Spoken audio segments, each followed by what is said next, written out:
If you got your Bibles, turn to Mark. Look at that. Mark chapter 10, verses 17 to 27. It says, as Jesus started on his way, a man ran up to him and fell on his knees before him. Good teacher, he asked, what must I do to inherit eternal life? Jesus said, why do you call me good?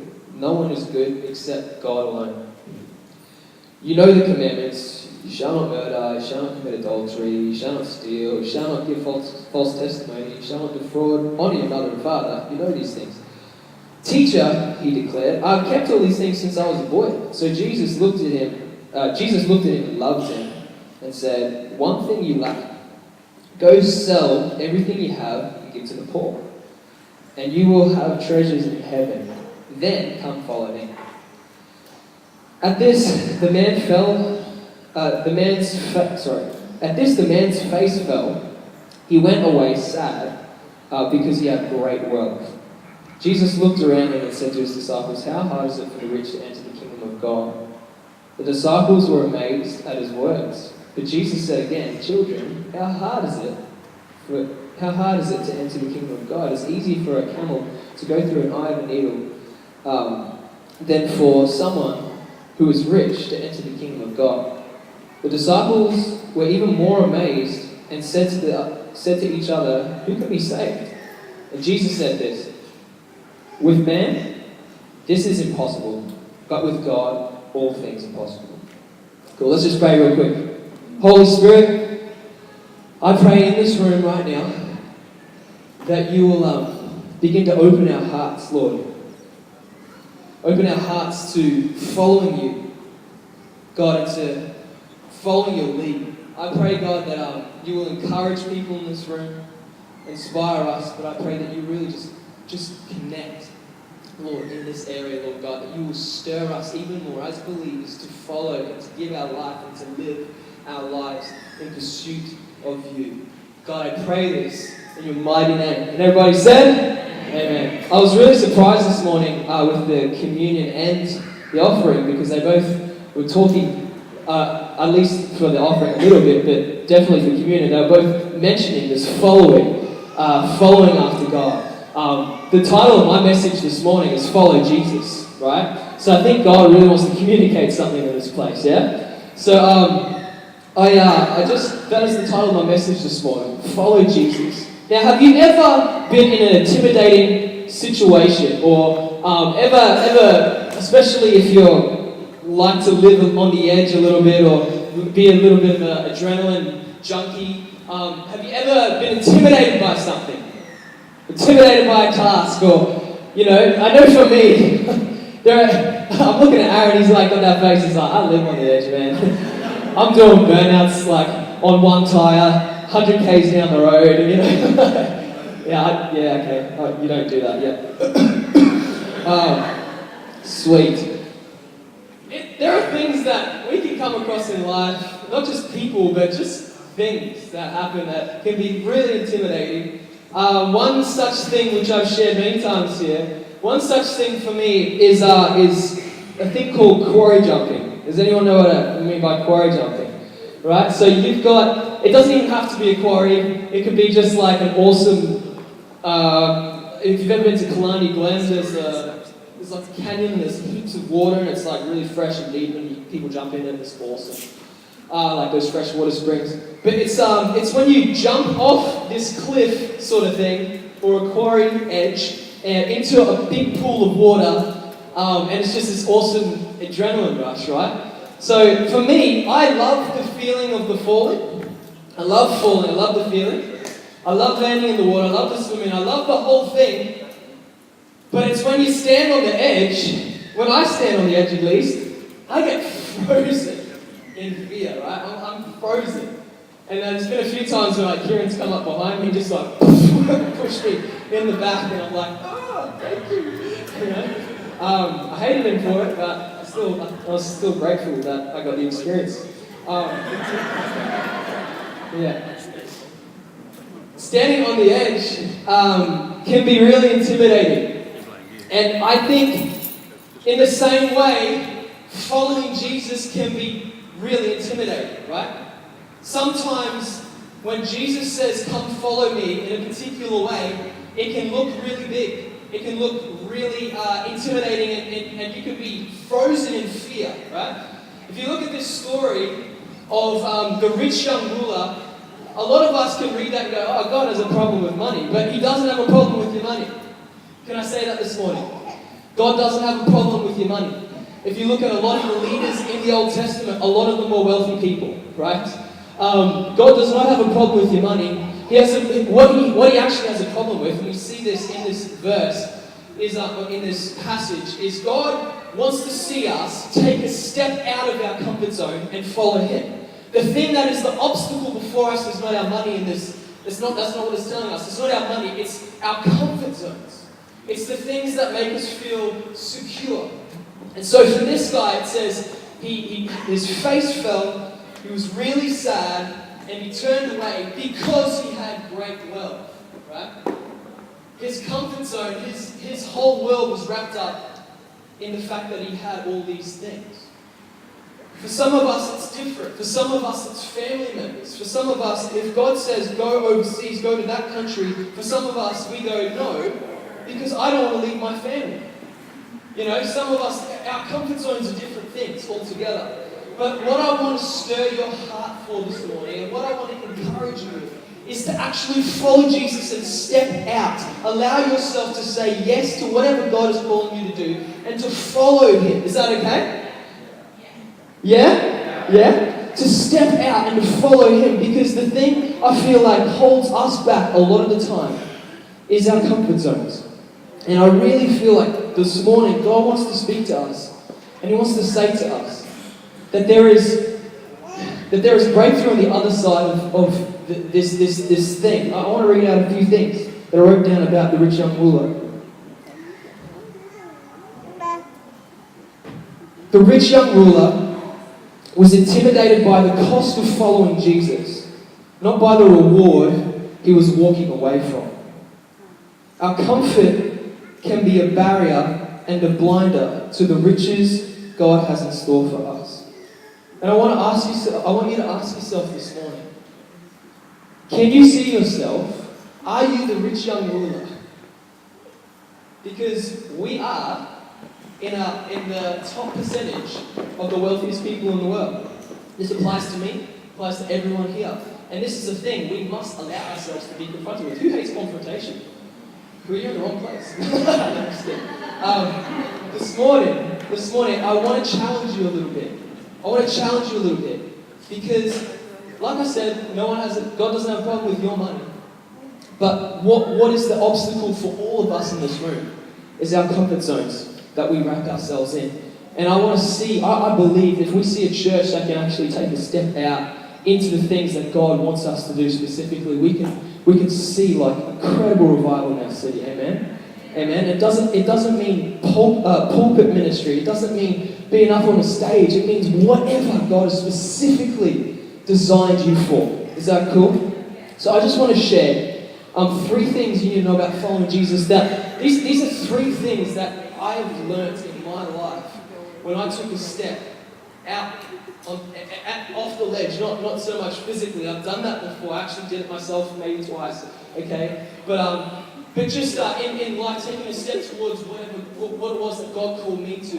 There are 3 things that I really feel that I learned that I really feel will encourage you this morning in following Jesus. Is that cool? Awesome. For those of you who don't know, when I was in year 12, in high school, I started a school-based apprenticeship. And at the start of year 12, I went to a Planet Shakers conference. It was like the second last Brisbane conference they did before they stopped doing them here. And I went to this conference, I went home, and for the next week or 2 weeks, I was waking up every day, sitting on the edge of my bed, and the same vision would play over and over again in my head of me doing ministry. I'd never sung in my life in front of people. I'd never played guitar.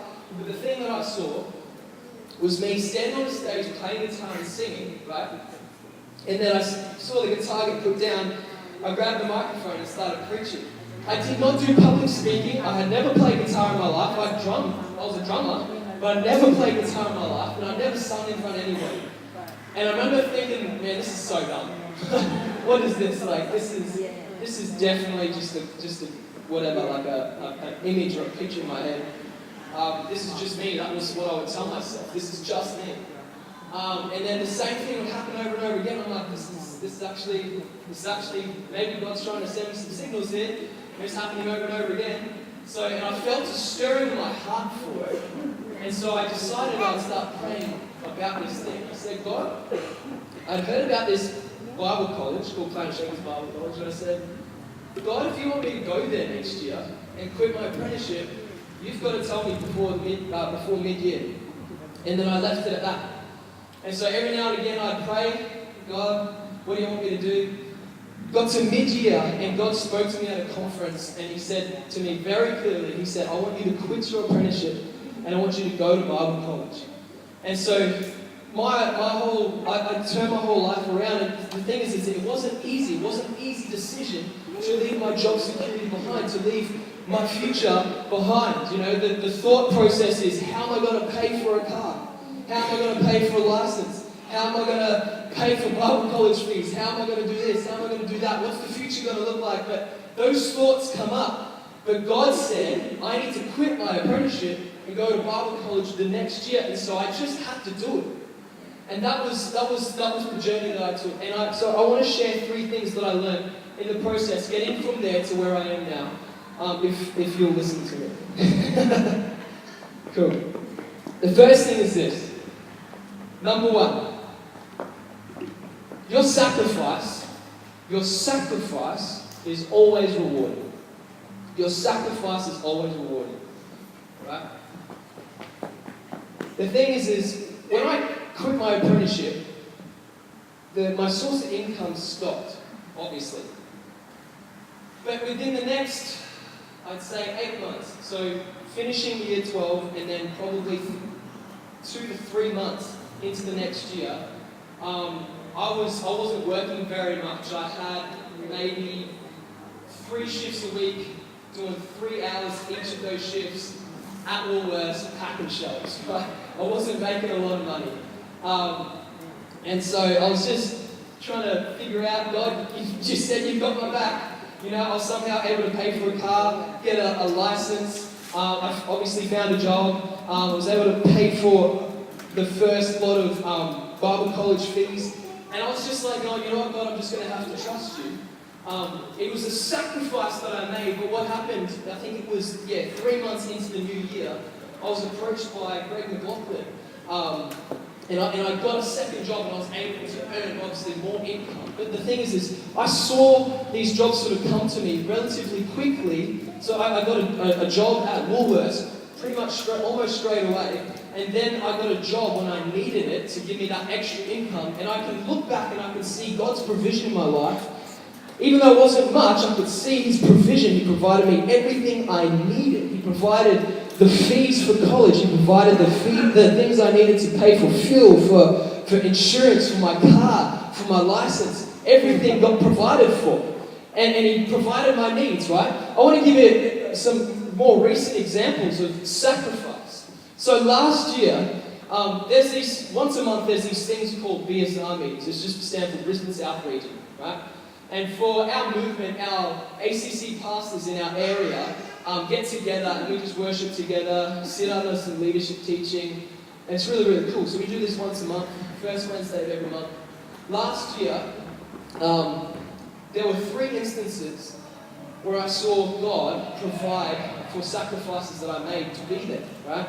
I don't have to be there, by the way. I just decided I wanted to be there because I wanted to be around men and women of God who were doing what I'm doing. And I knew this was just something I needed to be a part of. And, you know, I worship lead on a lot of these things as well. So I was just like, yeah, I'll give up. When I actually have to give up, like go to one of these, I have to give up a whole day's worth of work, a whole day's worth of income, just to go and be at these BSR meetings, right? It's a choice that I've made. God didn't tell me to do it. It's just something that I've decided to do. And there was 3 instances throughout the year, last year, where I was like, God, I really can't afford to do this, hey. I really need to just like work and get some income. And I remember just going, in that moment, I was like, I'm just going to go anyway. I really want to be there. That actually has more worth to me than what I'm earning anyway. And so I'm like, it's okay, I'll just go.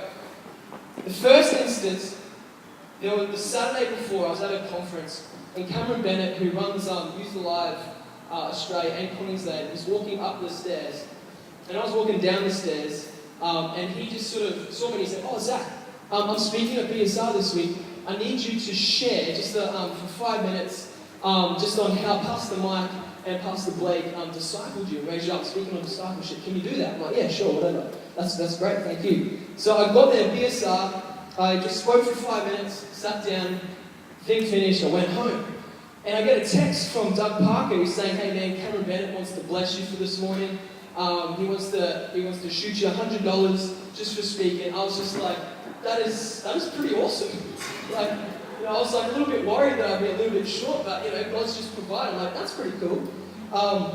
The next instance, the same thing happened, and I had somebody approach me by the name of Troy Todd, and he said to me, he comes up to me and goes, "Hey man, ACC National Conference is coming up soon, and I'd really love for you to sing at this conference." ACC Conference is a conference where the pastors of our movement from all around Australia get together just for an awesome week away. And I just thought, like, for years I was going to these things, and I think to myself, man, this would be an awesome thing to be a part of. I'd love to be like a part of that worship team or whatever. And I've never spoken it to anyone. I just kept it to myself, and I was like, that'd be so cool. And this awesome opportunity just arose, and I said, "Yeah, I'd love to do that. This is something I've been thinking about for 6 years. This would be awesome." And I know that singing on a stage doesn't change the world, but I love the little blessings that God gives you along the way when you choose to sacrifice for Him. Is that, yeah? So I thought that was a massive blessing to me. The third instance, same scenario. I get a phone call in the week from a family in this church saying, "Hey, we would like to bless you, $400, just for no reason." And so this blessing I've seen, this is just 3 instances of many in my life. Whenever I've sacrificed for the call of God in my life, I've seen provision, right? God always honors sacrifice. He always rewards sacrifice. If you look in the scriptures, it says, "Seek first the kingdom of God, and everything else will be added unto you." Yes? If you seek first the kingdom of God, if you seek first the will of God on your life, everything else that you worry about will be added onto you. It will be provided for.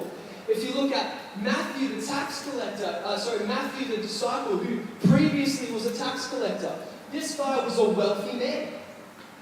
And then Jesus said, come follow me. He left that life behind, that lifestyle behind. And he saw just incredible things happen as a result. There was he never needed anything else. He had Jesus, right, providing for his every need. And if there's anything I can encourage you with this morning, church, is that whatever sacrifice that needs to be made along the way towards the thing that God has called you to, it will be provided for. God will reward it. God will have your back. Is that cool? It's really quiet in this place. I want you to understand. Yeah. I want you to understand that God might be calling you to minister where you're at. I'm not saying you aren't where God wants you to be. God might be saying, "I have you where I want you to be." My good friend Tim Young is a perfect example of this. He literally just follows God and says, "God, where do you want me to work?" And he works there. And he ministers to everyone in that workplace that he can, that God opens the door for, and he does that. He is exactly where he needs to be. And I think a lot of when we talk about calling, when we talk about purpose, we think about pulpit ministry. But that is not the case. You can be a police officer. You can work in a hospital. You can work in a school. It doesn't matter. If you are where God wants you to be, that's great. But follow Him. Don't be afraid of the sacrifices you need to make to minister to the people around you. Is that cool, church? God has something for your life. There's a good plan and a purpose for you. But the thing is, you've got to be willing to step out of that comfort zone and follow Jesus. Is that awesome? Awesome. Don't be afraid of the sacrifices, they will be rewarded. The second thing is this. Doubt is a normal part of the process. Everyone say, doubt is a normal part of the process. We'll say that again. 1, 2, 3. Doubt is a normal part of the process. Great. Now we sound like a cult. That's awesome. Fantastic. Cool. Logistics come to mind when you call, yeah? Logistics come to mind when you call. In James 1:6, it says this. This is what doubt does, right? It says, for the one who doubts is like a wave of the sea that is driven and tossed by the wind. So doubt is a normal part of the process, right? But the thing is, you cannot allow doubt to control the direction that you go in, right? Doubt is a normal part of the process, but don't let doubt control the direction that you go in. This is what trust does. Trust in the Lord with what? All your heart. And lean not on your own understanding. I'm going to stop right there. Trust in the Lord with all your heart. And lean not on your own understanding. The thing is doubt comes from our own understanding of the situation. Doubt comes from our own perception of what's not happening or what is happening, right? So it's saying, trust in the Lord with all your heart. Trust in Him and lean not on your own understanding, because your understanding can blind you, right? The rich young ruler's, his understanding was that if he was to give up his wealth, then he would just go into poverty, or I don't know what his understanding was, but it was clearly in the way, right? So it says, trust in the Lord with all your heart, and lean not on your own understanding. In all your ways acknowledge Him, and He will make straight your paths. Get this. Do not be wise in your own eyes. That's when we allow things, the logistics, to take over, and the doubt begins to have control. Do not be wise in your own eyes. Fear the Lord, turn from evil. It will be healing to your flesh and refreshment to your bones. If there's one thing I get out of that scripture the most, is that when we do trust the Lord and forsake our doubt and forsake our own understanding and forsake our being wise in our own sight, is this part says, it will be healing to your flesh and refreshment to your bones. I found that to be so true in my life. That even though I've made the sacrifice, not expecting favor, right, it has been so refreshing and so worth it. That is why I've made the sacrifice in recent times. It's been easier for me, because I've found that to be so true. That when I live through the call of God in my life, and I'm willing to make that sacrifice, it is refreshing to me. It brings life to me. There's nothing great. You've got to understand, the call that God and the promises that God has on your life, even if they might be intimidating or scary, if you run from it, you're running from the most fulfilling life that you will ever live. You're running from the most fulfilling life you could ever live. You won't find wholeness in the same way. And yet we run to our comfort, but yet sometimes our comfort is actually a trap. It's a lie. Our comfort actually restricts us from true freedom. Yes? We got to run. We got to be able to take the sacrifice. But understand this. There's something I want to encourage you with. Doubt is a normal part of the process. But don't let doubt control or steer the direction you go in. When I first heard the call of God in my life, the first thing that happened was I went home, right, from that conference. I knew what I had to do. I jumped in the car, and I was having an awesome chat I was like sharing my heart of what just happened at conference, and I was like, I've got to quit my apprenticeship and go to Bible college. That's what I've heard God wants me to do. I'm going to do it. I actually know in my heart this is what I need to do. And the person next to me in the car turns to me, and he goes, oh, and just out of the goodness of his heart, he just goes, didn't you pray for that job? And straight away, but without any moment or time to breathe, as soon as I left the property, doubt was there waiting for me. Doubt was there waiting for me. I felt like this big thump just hit me. straight in my chest when he said that. And I was like, far out. Maybe I'm wrong. And then he was starting to say, maybe what if you did your apprenticeship and then you went to Bible college, I was like, yeah, I don't know. But in that moment, I made a decision. I was like, no, I can't. Like, I know what I've got to do. I'm just going to do it. I don't care if it doesn't make sense. I know. I just know. I cannot shake this. And I'm making a decision to go after it, even though it's scary, even though doubt is right there. I'm just going to make this decision to pursue it. If you look in Scripture, you see this many times. Doubt is a normal part of the process, right? I'm just going to read out that when God spoke to Moses from the burning bush and said, you need to go and speak to the people of Israel. This is what happens, right? Moses says, he answered the Lord, he says, but suppose the Israelites do not believe me and will not listen to what I say. What shall I do if they say, you did not appear to me? And then God says, Moses, what are you holding? A walking stick? The Lord said, throw it on the ground. And he picked it up and threw it on the ground. And when Moses threw it on the ground, it turned into a snake and he ran away from it, right? So he's even scared of snakes. Like, what the heck, man? Then the Lord said to Moses, reach down and pick it up by the tail. Like, heck no, right? I would not pick a snake up by the tail. Maybe there's some Dundees in here, or some Steve Irwins in here, but I would not. Okay? So Moses reached down, caught it, picked it up, and it turned into a stick again. Then the Lord said, do this and prove to the Israelites that the Lord, the God of their ancestors, the God of Abraham, Isaac, Jacob, has appeared to you.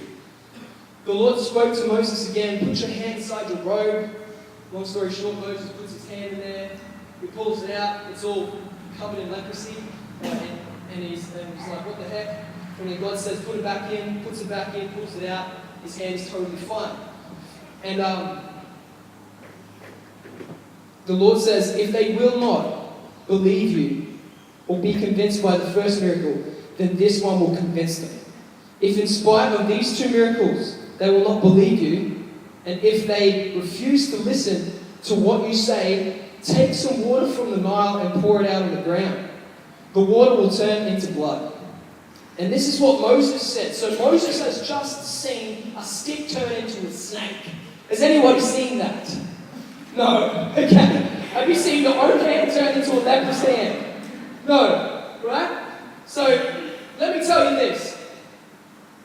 Some of us are going, God, I'm going to wait for a sign. Moses had a sign. He had two signs, right? And this is his response. He said, no, Lord, don't send me. I have never been a good speaker, and I haven't become one since you started speaking to me.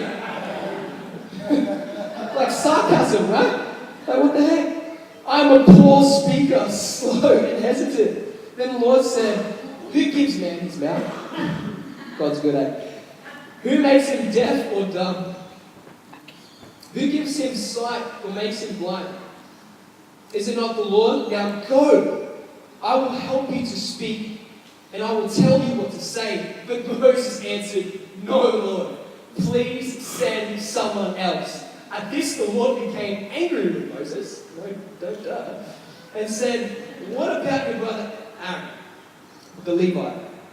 I know that he can speak well. In fact, he is now coming to meet you and will be glad to see you. And the story goes that Moses agrees if Aaron speaks, but when he gets there, Aaron doesn't really do much speaking, it's all Moses, right? The thing is this, doubt is a normal part of the process. And that sort of thing is so encouraging to me when I read it, because I see a guy who not only saw two incredible signs, something that I never really got, I just got the voice, and a lot of us may not ever see. He got these two incredible signs. He saw a bush that was burning, but was not really burning, right? This crazy thing. And he still had this incredible doubt come and stand in front of him. The thing is this, like our comfort zones are in the way, but doubt is one of the things that powers that comfort zone. Doubt is one of the things that is in the way. Doubt is one of those things that stops you in your tracks. It's like standing on the edge. It's that same picture of me standing on the edge. and being frozen in fear because you want to take that step. You're too afraid. You're too afraid for some reason. And can I just encourage you? Don't let doubt steer the direction that you go in. Just jump. Just jump and go where He wants you to go. Follow Jesus. Follow His lead. Is that cool? Awesome. Cool. I'm going to move on to my third point if the band just wants to hop up. The third point is this. Your faith is a stubborn choice. Faith or faith is a stubborn choice. The Bible does tell us that faith is a gift from God. But I also believe faith is a choice. It can be a stubborn decision to believe. Right? We read this. Hebrews 11 verses 1 says, "Now faith is the assurance of things hoped for. The conviction of things not seen." It's saying if you have faith, it's like being 100% sure. Like no one would doubt, no one would ever say that the sky right now is pink. Unless you're colorblind, right? In which case you'll believe it. But if someone tried to tell you right now that the sky is not blue, like when it is blue, because right now it's overcast, obviously. But if someone was to tell you that the sky was not blue, and they would argue with you, and you'd just be like, you'd be so confident. Why? Because you know it's true. You know the sky is that color. You know that grass is green. No one can argue that grass is green. It's definitely green, right? But it's the assurance. Faith is in the same way. It's the assurance. I know 100% that if God says go, He is going to provide. Faith is that assurance. The conviction. What's conviction? It's a fixed or firm belief. Conviction of things not yet seen. So when God calls you, sometimes doubt can get in the way, but doubt is a normal part of the process. If you don't let it control it, you've just got to choose faith. An example of this, right, for me, is when I was praying. I was probably one of the first people I ever prayed for to see a miracle all by myself, right? I was 19. I didn't really have much faith to really do this kind of thing. The guy's name, some of you would know him, the guy's name is Greg Butler. And I've shared this testimony before. I walked up to Greg.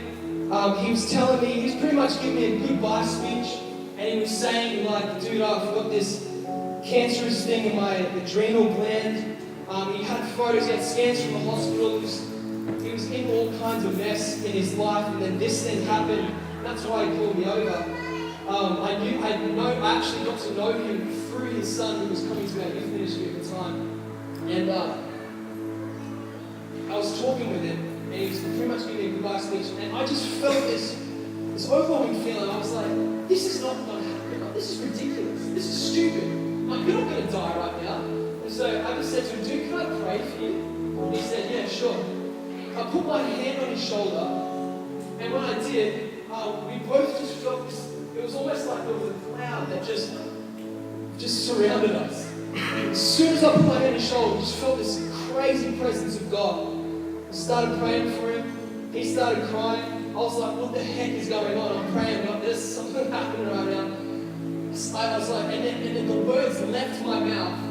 And it was almost like, come back. But the words left my mouth. You're going to go to the hospital and they're not going to be able to find that cancer again. We're going to go to the hospital, we're going to scan you, they're not going to find that cancer again. And I remember saying that and thinking, oh God, I'm dead. Oh God. Doubt was right there, right?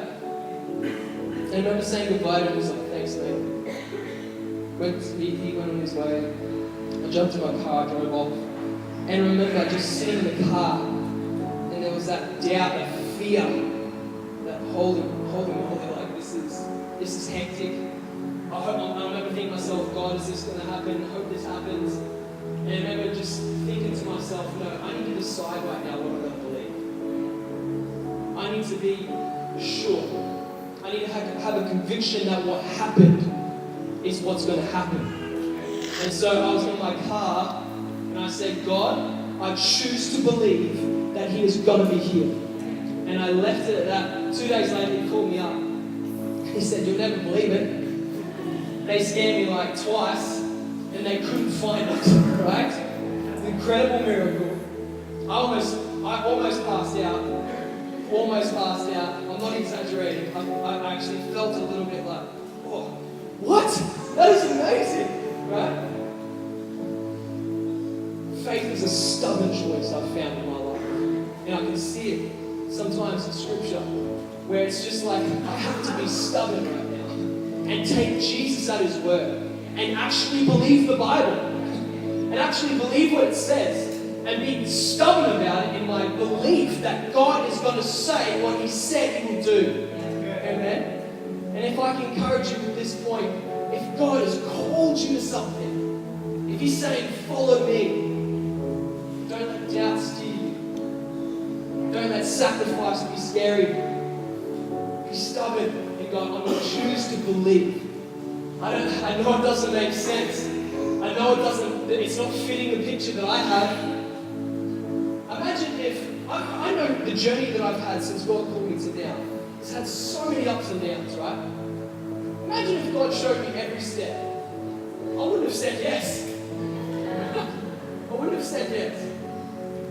Sometimes we need to trust God because he knows what's best for us and he knows how to get us to where he's called us to be. It may not make sense, but he's going to provide every step of the way. Every sacrifice you make, he's going to provide. Doubt has no power over you unless you let it have power over you. And we can choose to have faith.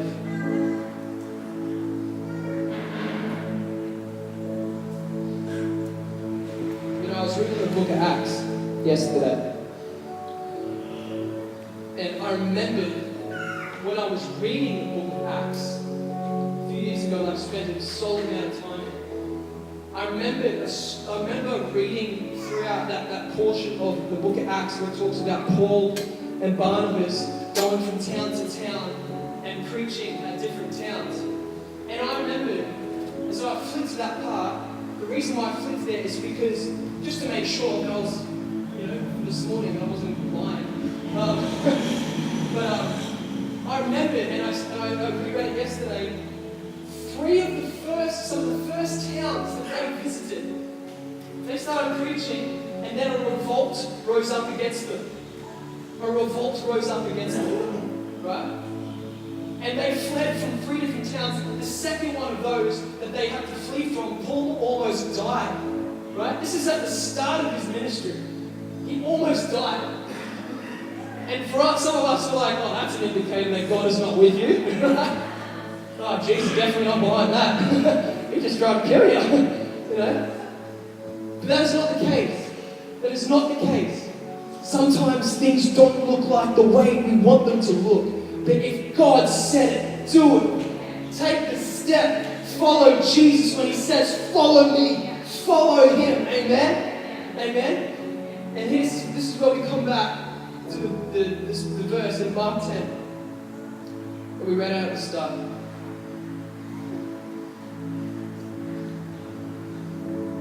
See, some of us may have been avoiding God's call because it seems too impossible or too intimidating or too uncomfortable. Can I tell you, these are all the thoughts that I felt and other people in this room have felt and all the people in the scriptures in the Bible that followed the call of God in their life have felt.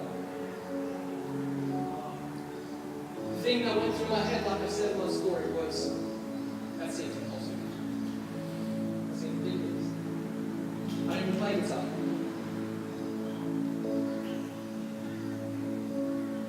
It was only like 2 years later that I was playing guitar, worshiping, preaching. So much can change when you just choose to obey and follow God. And it says in verse 27, when we think of things that are too impossible, this is what Jesus says right at the end. He said, with man it is impossible, but not with God. All things are possible with God. And so I want to pray for some people this morning. Because it's time to follow him. It's time for us as a church to say, you know what, I'm actually going to position myself to listen. Because some of us are even too afraid to listen to God because we're afraid of what we did. So if we could all just stand to our feet right now.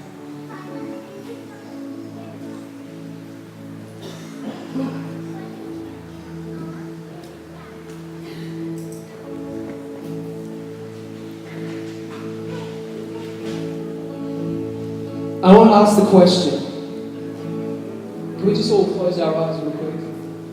I want you to pray. I want you to think this in your heart. I want you to ask this question to God. I want you to ask yourself this. Are you where God wants you to be? I want you to ask that to God. Am I where you want me to be, God?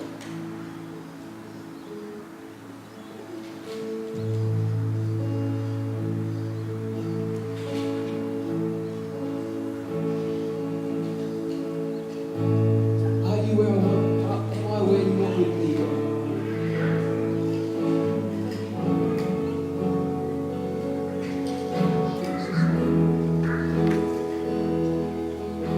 Holy Spirit in this place, right now I pray that you'll put a fire in the hearts of every person in this room.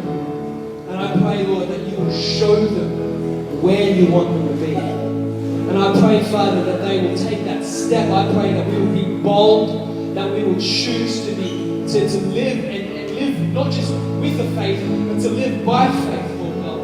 To live in step with what you have for us, because that is the most fulfilling life that we can ever find. Lord God, I pray in this room, you begin to stir a fire and a hunger for the life that you have for us.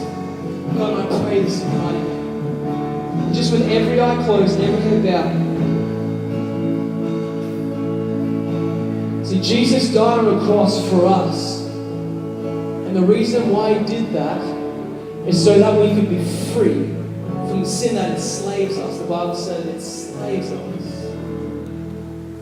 Sin was a curse upon this world. Jesus said, I've had enough. I want to set my people free. I want to be close to them. I want to be in connection with them. I want to be in relationship with them. I want them to be free, and I want them to know a loving God. And so I'm gonna get rid of this barrier, this disconnect between me and my created people, my beloved world. And so he died on the cross, took away the curse of sin, so that we could stand before him in freedom and covered by his grace. So with every eye closed and every head bowed, I want to give the opportunity for anyone who has never received Christ before.